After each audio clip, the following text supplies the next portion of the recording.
So obviously it would be great to just come in, shoot your podcast, get your content, and leave. But I know, like with Westchester Studios, a big goal is to make it more of an experience. How are you doing that? How are we doing that? Yeah. It's all about the customer service. That's how you do it. Giving people like the best customer service that they can possibly get, I think is the number, because we have the equipment's there. Like we give you a great product.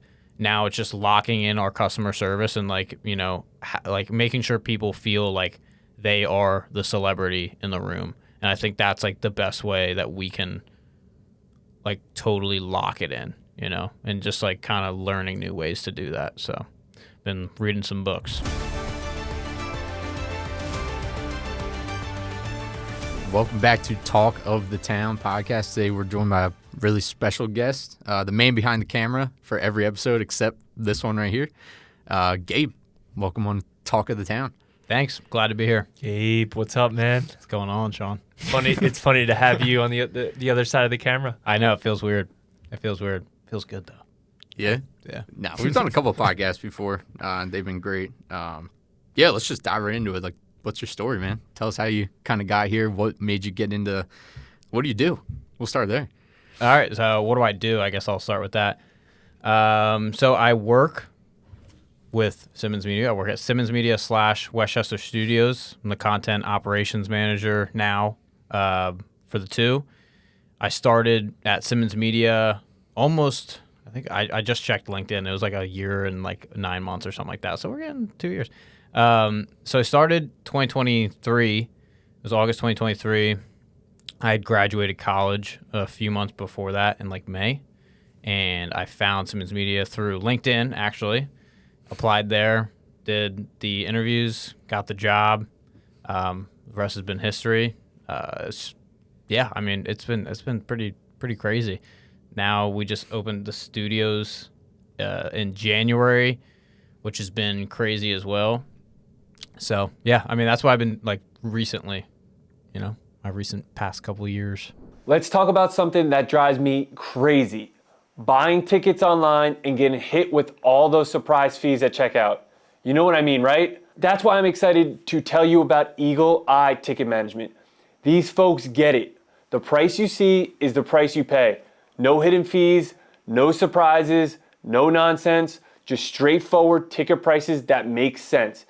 And here's something special for our Talk of the Town listeners.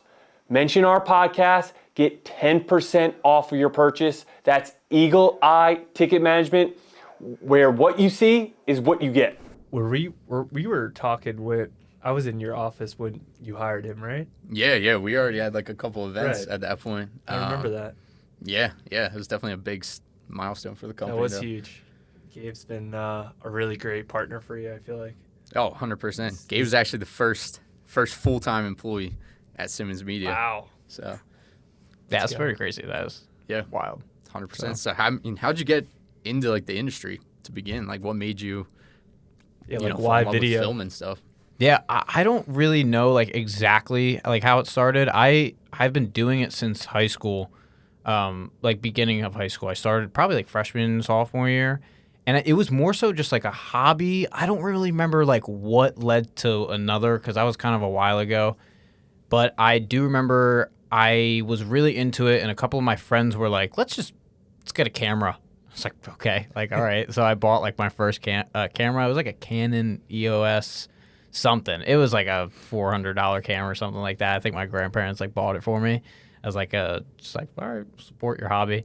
And I ended up loving it. I ended up being really good at photography, and I started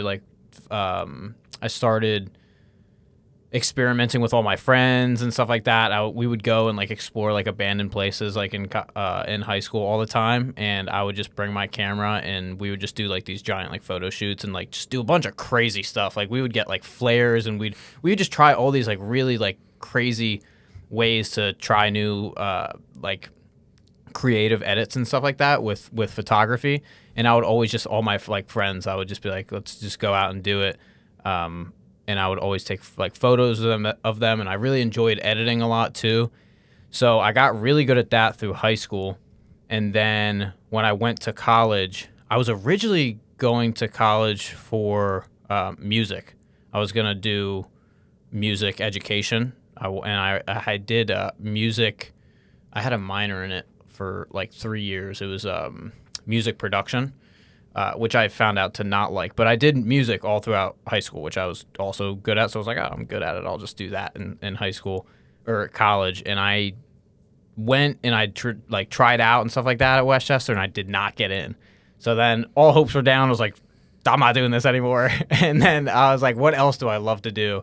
And it was media. And Westchester had just started their media culture program, like their degree, which Matt knows as well because he was did it for the first year ever. So like freshman year was the first time that they ever had that degree, and it sounded perfect. I was like, that's exactly. I don't know what I can do with it, but like I love media.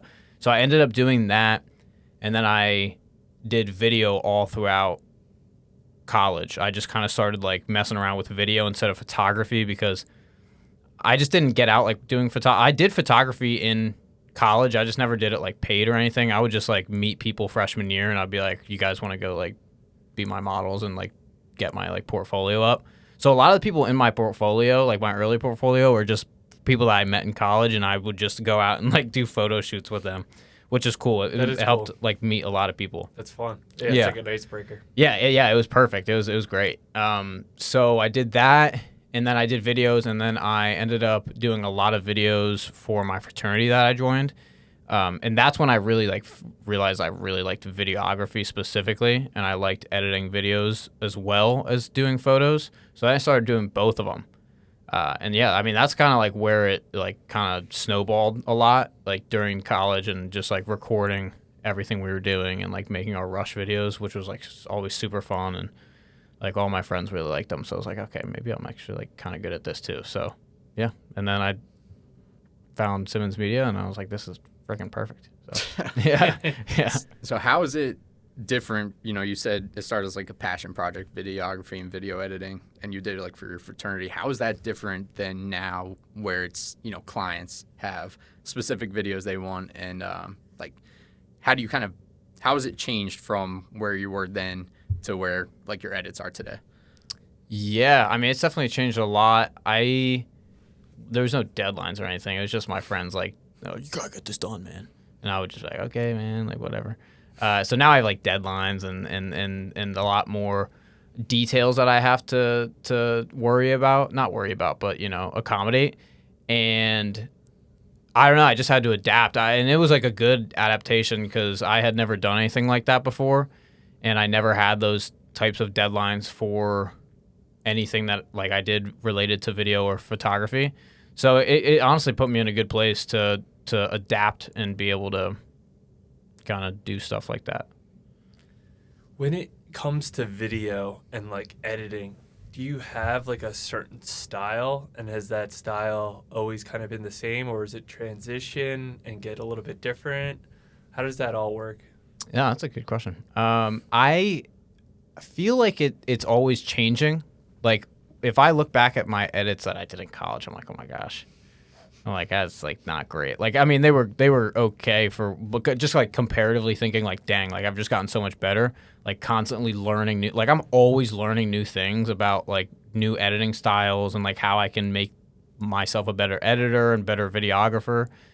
And I feel like it is changing. I think there's maybe like an underlying, I feel like Matt would probably know, because I'm like me editing all like stuff all the time. Like, I don't really know if I have like a general style, but then kind of comparing and looking at like other videographers who work here and editors, like we all definitely do have our different styles. And maybe it's just because I'm like constantly watching doing my own style, and I'm like blind to it. I think that there probably is an underlying structure that I definitely follow that helps me get things done faster and better. But yeah, I'm always like trying to learn new styles. So I try not to stick to one style, because then I'm just going to be the same as everyone else. So yeah, no, that's a good point. And to kind of piggyback off what you're saying, I think you definitely have like an underlying like cinematic feel to your edits. So I think if I had to categorize it, that's probably what I would say. Yeah, actually, that's definitely. I like to like make my stuff like aesthetically pleasing. I've been like really trying to get into like color grading a lot more, and that's definitely like more of a cinematic feel. I just like to try and make it look pretty, and I think that's probably why, like more so the photography. I think that's where it kind of like drips into the videography a little bit, because I just want to make it look like as, I guess, cinematic as I possibly can with like what we do. So Sure.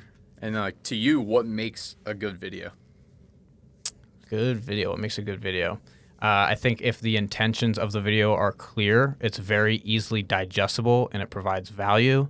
I also think that if the general quality, like audio quality is good, general video quality is good, and there's like a good underlying like story of what is going on, even if it's like a 10-second clip, like if you can just understand like what is going on in that 10-second clip, like I think that's a good way to decipher a good video or not, especially like the value too. Like if you're providing free value no matter what you're doing, I think that and you're doing it well too, like you're executing it well, I think that's the best way. That's the best like type of video.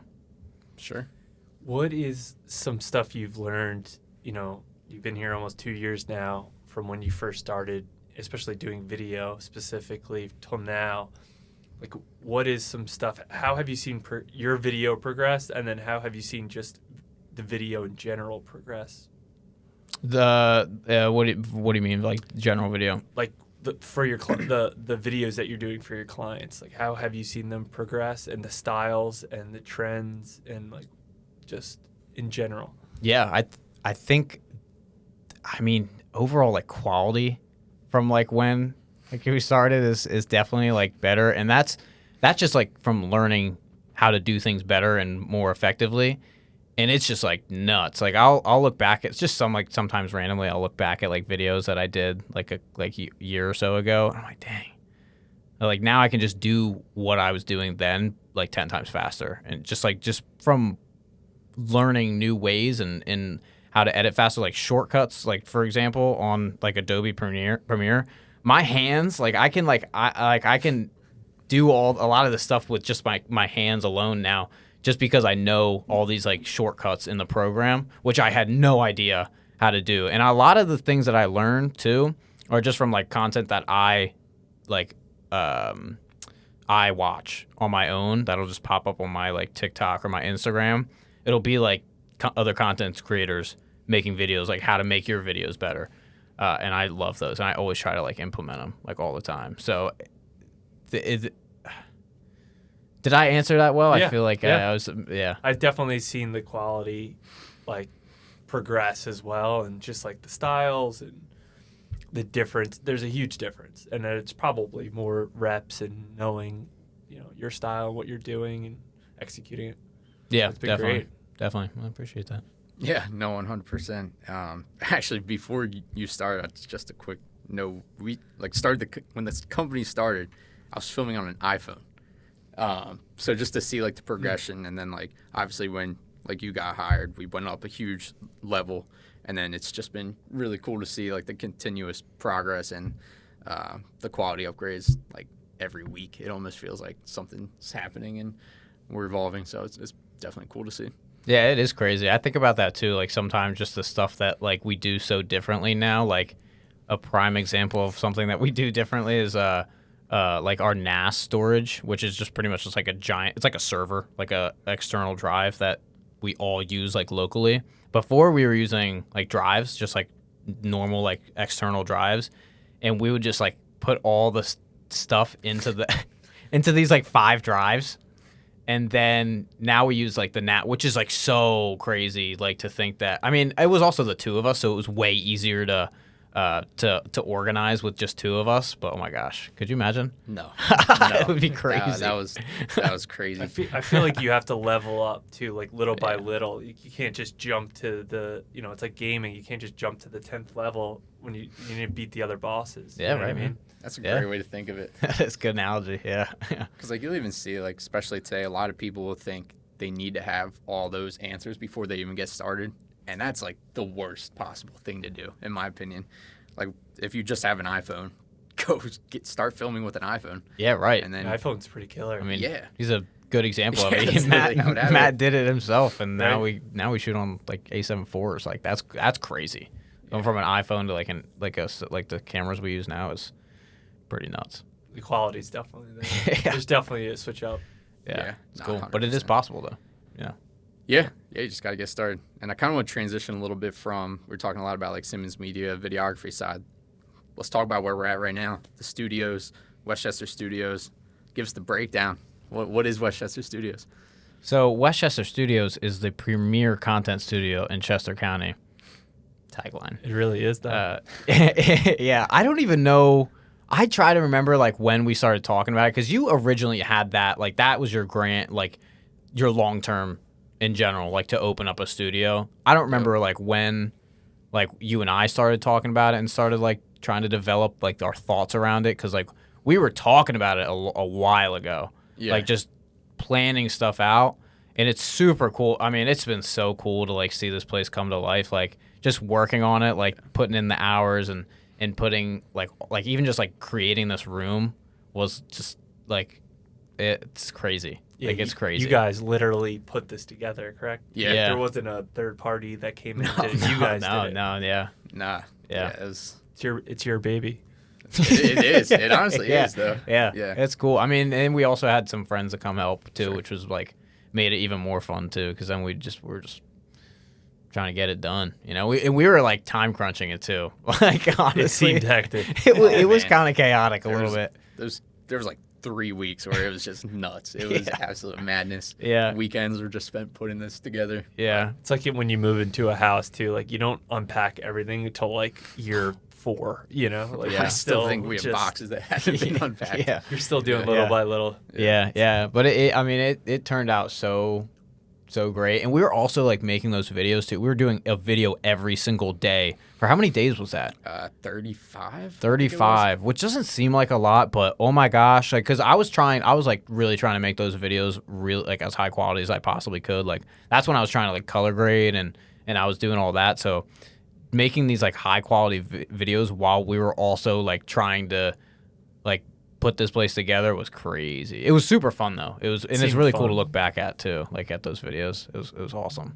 So, but now we're just working to get the gears moving and make it like a well-oiled machine. I feel like we've been doing really well, I would say.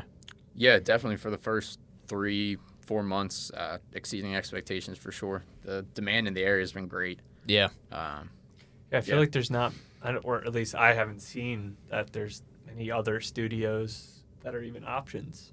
No, there's not really. Yeah.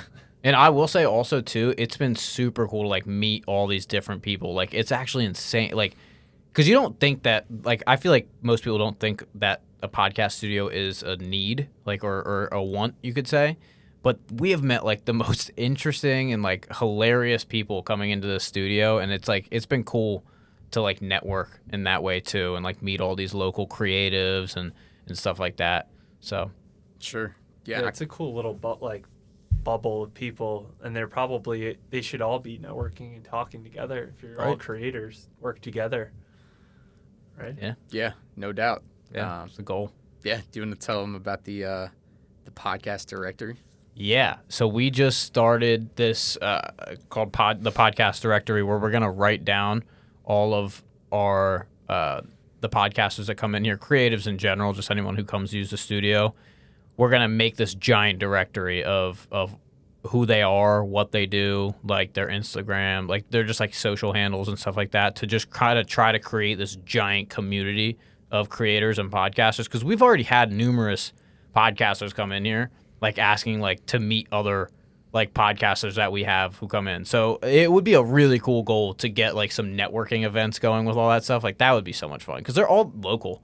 So it would be a pretty obtainable thing to do. So that's a goal of ours. It just makes sense. It's like a natural thing, right? 100%. Yeah. Yeah, and like if you have, say you have a podcast and you have guests on your podcast, it's just right there. Like, oh, I'd love to interview somebody in the fitness industry. It just makes sense. Like, oh, we have actually somebody who comes in here. Yeah. It just makes sense. It really does. Yeah. I kind of want to take it back to something you said probably like a couple minutes ago at this point, but we had a conversation, I think it was probably like October or so of 24, maybe September. And that's when like we knew the the current lease at the office was about to be up. Had a couple of different new leases like presented to us, and I remember the conversation. We were like, because we talked a while about doing the studio, but this was like the point where it's like, this is the time to actually do it. If we're gonna do it, now's the time when we move into a new place. What were your thoughts at that moment when we were just talking about it and it's like, if we're doing it, let's do it now? Yeah, I mean, I was just all in. Because I love this stuff too. Like I'm like pretty into tech, and I'm pretty into, I don't know. I've always wanted to do stuff like this too, because I have like a couple family members who are pretty into like the media space. So I always just thought it was so interesting. And like right when you were like, we can do this, I was like, all right, let's do it. Like, why not? Like, because at that point it was just like we are like you already kind of proved that it was possible to like start like the media company and like get that going and be successful too. So I'm like, all right, like Matt's got great marketing skills, so we know that we can make it successful. We already have a network of people who would be willing to do it locally. We can build the network, and then I am super into like the technological side of all this stuff. I was like, we could totally do it. Like, it's not like a crazy thought to do it. So, all right, when you were like brought it up, I'm like, let's do it, man. I'm in. Like, I'm down to see where it goes. So, yeah, I was excited from the beginning. Yeah, and I guess now, like, thinking on it where it is today, and I guess where it's going to be in the future. I mean, even touch upon that. Where do you see it going? I mean, the goal that we've talked about numerous times is to open up multiple studios. So, like, once we get this studio, like, the gears turning, like I said, and it's flowing. We know that it can be successful, which we already know it can be successful. But just to make sure we know that the systems are in place, to open up numerous studios in these areas that there are high demand, because we know that people do. We know that people want to do it. So then it's just more so figuring out like the areas that it would be the best spot to put them. So opening up multiple locations, that would be an awesome like long-term goal to do that. So, yeah. Makes sense. How about just the studio in general? Like, is there certain upgrades that you would want or see or you think are possible? Yeah, for sure. I think that we can, open up more studios like in here too, like get more sets. Or just like the set itself. Like, is there yeah. certain things that you want to do or you think you're going to be doing? Yeah. I mean, there's so many different like ways to customize it and enhance it. Like, I mean, an easier like one is like cameras, like slowly upgrade the cameras, get the quality like locked in. I mean, the equipment that we have is like really good. It's already really good equipment. Obviously, there's always better in cases.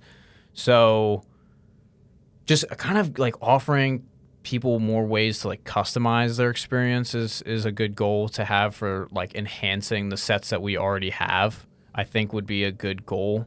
And that would be pretty cool. Yeah. That would be pretty cool. Like someone's own style. Exactly. Or how they want to present the podcast or whatever it is, video. Yeah, right. Like we got these cool covers on, pretty cool. We got like a bunch of. You can get like any color you want. So I think that's like a small like customization you can do. We've talked about like getting like different like tablecloths for people to choose from, and like putting up some nails for people to hang their own stuff. And a lot of people bring in their own stuff too. We've had like numerous people kind of customize the sets, which has been nice. So kind of just like learning as we go and figuring out like, okay, what can we do to make this like the best that we can possibly give people. So sure. Yeah, and then I guess a question too would be, so obviously it would be great to just come in, shoot your podcast, get your content, and leave. But I know, like with Westchester Studios, a big goal is to make it more of an experience. How are you doing that? How are we doing that? Yeah. It's all about the customer service. That's how you do it. Giving people like the best customer service that they can possibly get, I think is the number, because we have the equipment's there. Like we give you a great product. Now it's just locking in our customer service and like like making sure people feel like they are the celebrity in the room. And I think that's like the best way that we can like totally lock it in, and just like kind of learning new ways to do that. So been reading some books. kind of trying to lock that in. That so. seems like it would be next level, like really just making that experience for the podcaster and their guests, which are probably even more important. Yeah. To feel like they're either the celebrity or they're really important, and just enhancing that experience, I think, would be awesome. Yeah. Really cool. Not that you guys don't do that yet. But Yeah. there's obviously levels to it. Yeah. Definitely levels trying to get to that top. So. Yeah, I know we've joked about even getting a red carpet. So they put it, Yeah. I mean, kind of half joking. It's cool. Yeah. Maybe it'll be here yeah. next time we come Yeah, back. Who yeah. knows? Have a red carpet for Sean next time. Better be a tall one. For sure. Kind of switching gears again, like we talked about Simmons Media, we talked about the studios, Westchester Studios. Let's talk back to like you a little bit more. How has it been for you transitioning from when you first started into now? You're more in a management role. How's that been? Yeah, it's been interesting. So I started off as videographer, editor, which I still do those things as well. But then I transitioned from that to a content lead, making sure that, edits are smooth, what we're producing is the best that it possibly can be. And then going from that to now the content operations manager of both studios and Simmons Media. It's been a gear switch, I would say, definitely just because I have a lot more responsibilities now. But it's almost like, I don't know, it's helped me a lot because I am like the type of person where like if I have like responsibilities to do and like stuff to get done, like my mind almost like works in like a task orientation. Like it almost like helps me like get things done, and it makes me honestly look forward to coming in. Like thankfully I'm very fortunate enough to be able to like look forward to coming to work, so that has helped. But managerial, that's a word, right? Yeah. Managerial side of things, that's been interesting because we all are like the same age, and I feel like that's like one of the bigger steps of being like a manager, like being the same age as everyone, and like just making sure that I am not like overstepping my boundaries or like micromanaging or anything like that, but still like making sure that people get their stuff done. I feel like that has been like one of the harder like barriers to make sure that I'm like success, like efficiently doing. So that's been like a gear change, but good gear change. Sure. Yeah, taking on more responsibility. And do you like teaching and helping other people? Yeah, I do. I love it. Yeah. How has your mindset had to change since that? That's a good question too. I've been like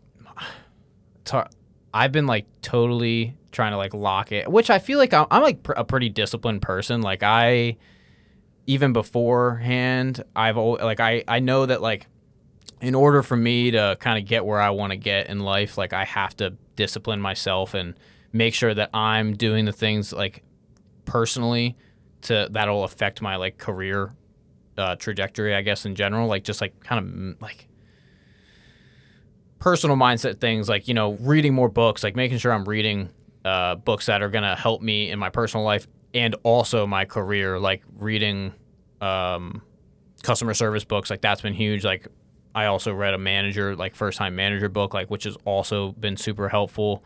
Locking in, like I like to work out a lot, making sure that I'm doing that in this time of day that allows me to like have my headspace clear when I get into work too. Like I like to go before, so like because when I get into work and I already had done that stuff in the morning, like I already read and I already worked out, like my mind is like a clean slate to like get into work and like make sure I'm getting all my stuff done. And I think just being disciplined outside of work has like seriously helped me get that mindset shift of making sure that like all my responsibilities at work are being finished. You know what I mean? Yeah. I feel like most of that's just preparation and, like you said, mindset. Like if you're not prepared, you don't have the mindset to do everything. How are you going to even execute, or what do you execute in? Right? Exactly. I think it's huge. I think it's huge personal. Like I'm super into like having. my gosh, what's the word? Optimistic mindsets and just making sure that I'm like as dialed in as possible, and it totally like overflows into work too. It's been crazy. It's been crazy. Just like locking that stuff in has like seriously helped so much. Like I can't even. Do you have any like personal goals that you want to achieve in the future, like that you see that you're like, wow, I really would love to do this, even if it's something that's, really far out there? Personal goal that's far out there. I don't know. I mean, I have a lot of like smaller ones. A personal goal, I would like to read like 50 books this year. That's like a pretty big one. There's a lot. I have like a whole book, like a little journal, like full of just like all these like small goals that I want to like make sure I'm like achieving. I feel like writing that type of stuff down helps a lot too, and like kind of revisiting them like every couple months and like making sure I'm on task with like completing those goals. Dude, not to get off topic, but I've been personally like doing a little like journaling. Mm-hmm. And I've kind of looked back at the last like 6 months or something, and it's really cool to look back. Do you do this? Do you guys do this? Dude, yes, that's like the main reason I journal. Yeah. So I can like look back in the because you can do it on your phone, but Yes. like, it's not the same. Like writing it physically down, like I feel like a lot of these things that I read about mindset, it's like writing it down, like always like keeping note of it, and then because you're right, like looking back at it in like a couple months or a year or so, like I look back on the goals that I wrote last year, and I've achieved almost all of them. And like it's like so crazy to like see that, like it's just so crazy. It's such a fulfilling like thing to see. One of our guests that we're gonna have come on in the next couple episodes had sent me. We did some business together, and then he sent me a picture of a page that he wrote like a couple goals down on, and this was like, I don't know, maybe 5-10 years ago, and they had come true. And I thought that was like, I was like, that's the coolest thing. Now I want to like double down on journaling or writing stuff, like just writing stuff down. I think it's really, really cool. That kind of shocked me.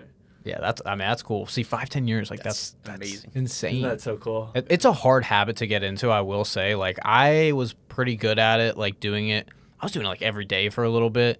But then it would just get to the point where I'm like, I'm kind of like repetition. So then I switched to like a week, and now I kind of just do like a nice like journal entry like once a month. So I can kind of like look back, and I'll like also do like my goals. Like I'll do like a yearly goals. Like I'll do the past 2 years at least I did it. I'll do all my goals like January 1st, like everything that I want to try to achieve personally.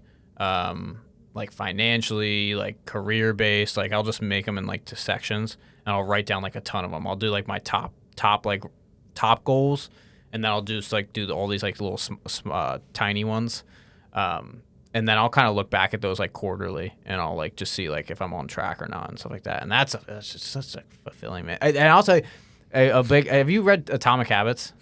I haven't yet. Oh my gosh, Sean.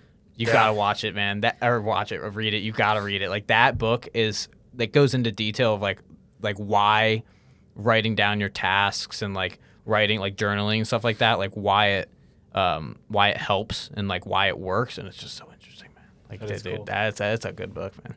Yeah, it's probably. I mean, I think if you haven't read that book, like you're doing yourself a disservice. Dude, I think it's so good. It's one of my favorite. Getting ordering it right now. You should, man. It's so easy. Like it's such an easy read too, and it's like, oh man, I still like implement like all that stuff that he talks about. It's awesome. Yeah, That's awesome. 100%. It's a great book. Do you have any other book recommendations? Book recommendations. I would say one for. I guess it's more for people in their 20s, but it doesn't really matter. But it's called The Defining Decade. I think it's by like Meg J. I forget. Amazing book. That book is so awesome. It's just about like kind of navigating your 20s and like everything that kind of goes into it. Because she was I feel like a therapist or something along the lines of it. Don't quote me on it, but.